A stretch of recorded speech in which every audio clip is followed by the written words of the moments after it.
Hola a todos, bienvenidos a la videoreseña de 5 horas con Mario de Miguel Delibes, un libro que voy a comparar así sin anestesia y de inicio con Dolores Claiborne de Stephen King y con Las obras sobre Innsmouth de Howard Philip Lovecraft.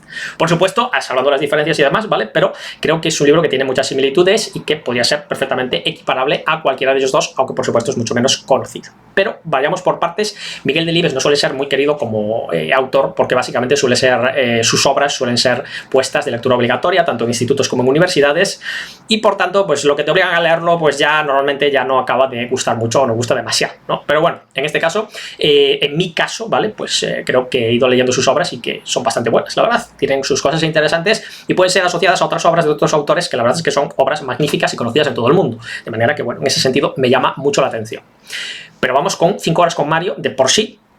El libro nos cuenta pues lo que viene siendo el velatorio de Mario, ¿vale? Mario ha muerto, su mujer Carmen básicamente lo va a velar por la noche, aunque de una manera indirecta. Ya entonces parece que ya se cerraba, entre comillas, el velatorio para evitar que la gente echara allí toda la noche. En los pueblos, por supuesto, sí es cierto que todavía hasta hace nada se juntaba toda la gente y echaba toda la noche velando el cadáver, que es un poco rarete y demás, pero bueno, es como se hacía.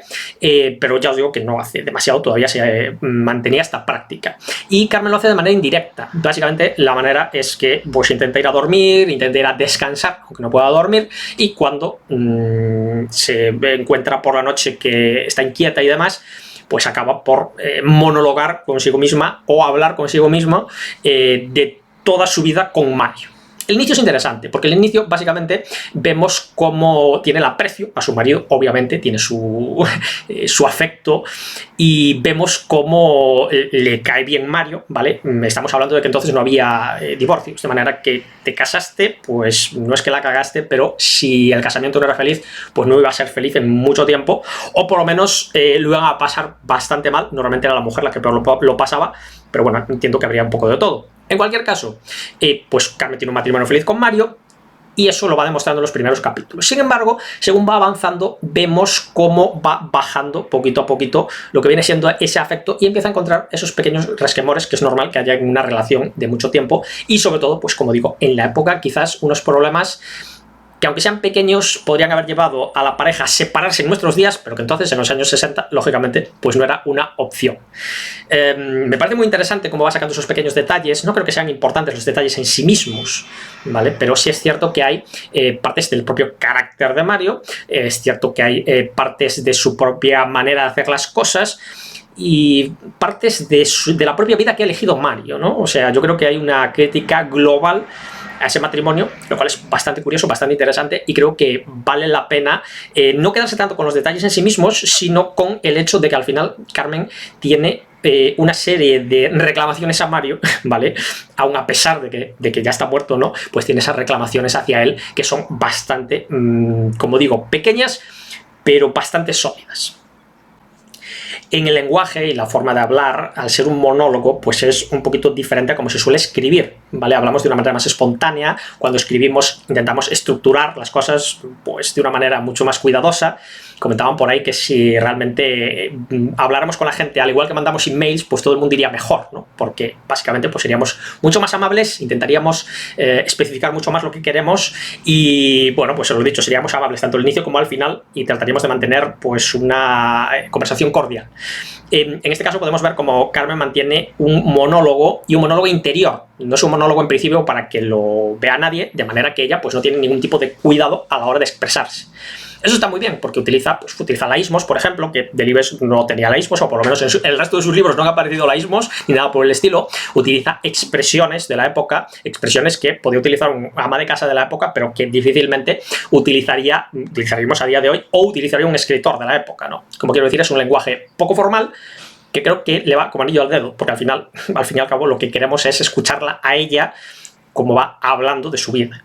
Bueno, de su vida con Mario, de su vida anterior con Mario, etcétera, etcétera, ¿no? De antes de que lo conociera, antes de que se casaran, pero después de que se conocieran. Bueno, pues hay diferentes fases en la vida que nos va contando poco a poco, de una manera desordenada. Vamos a ver incluso cómo repite varias cosas, no solo las reclamaciones que le hace, que es lógico que haya cierta redundancia en ese sentido, sino que varias partes pues las va repitiendo.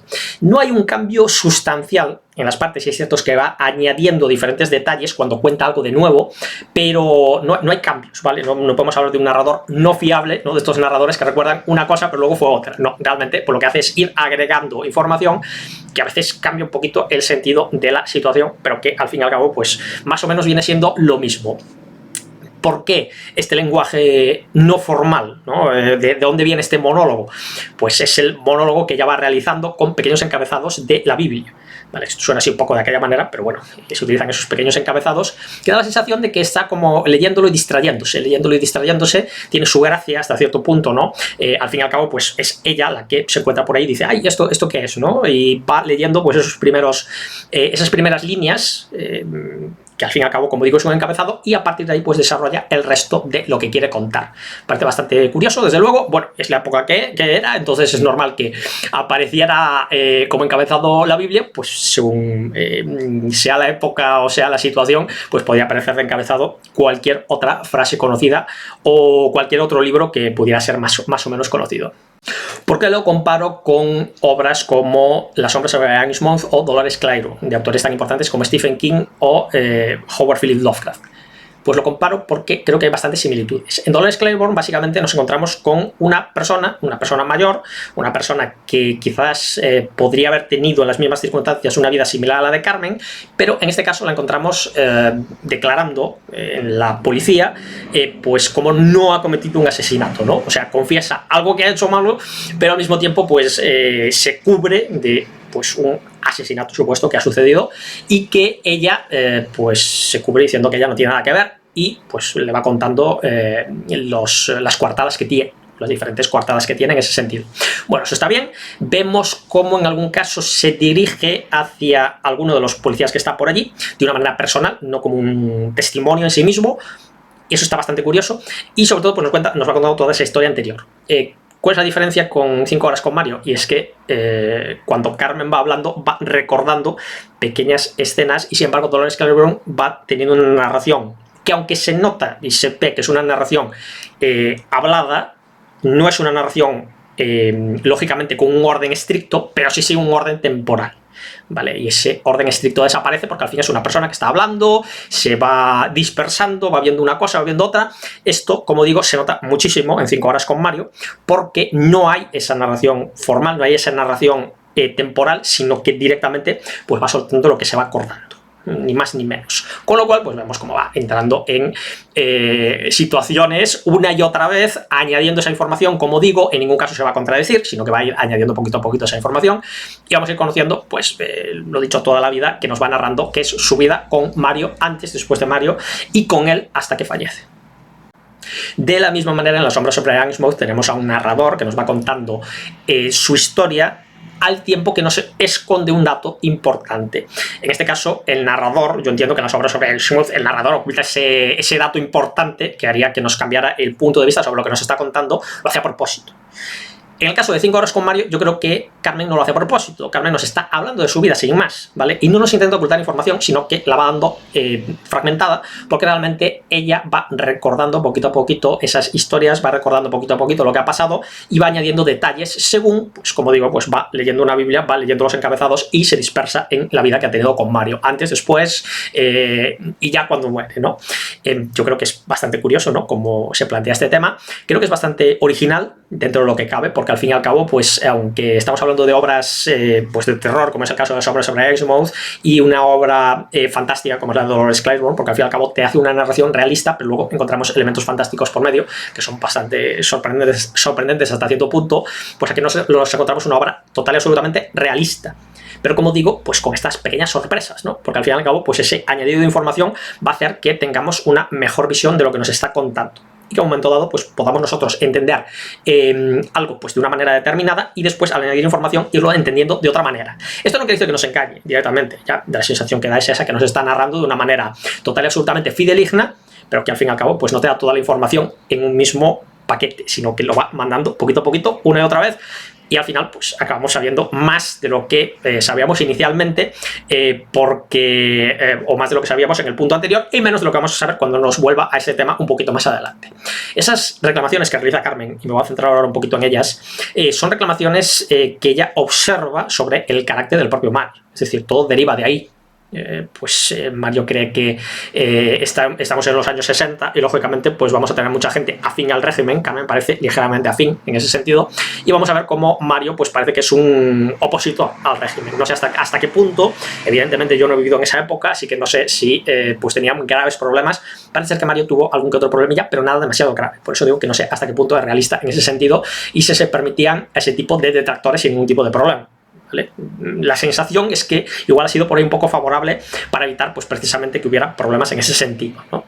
Bueno, en cualquier caso, como digo, pues ese carácter de Mario lleva a que Carmen pues reclame una serie de cosas, simplemente, y que cuando Mario ha tenido algún tipo de problema lo achaque precisamente pues a ese carácter. Como digo, no voy a entrar en detalles, no quiero spoilear, no creo que valga la pena, sinceramente. Es un libro pequeñito, son unas 150 páginas bien maquetadas.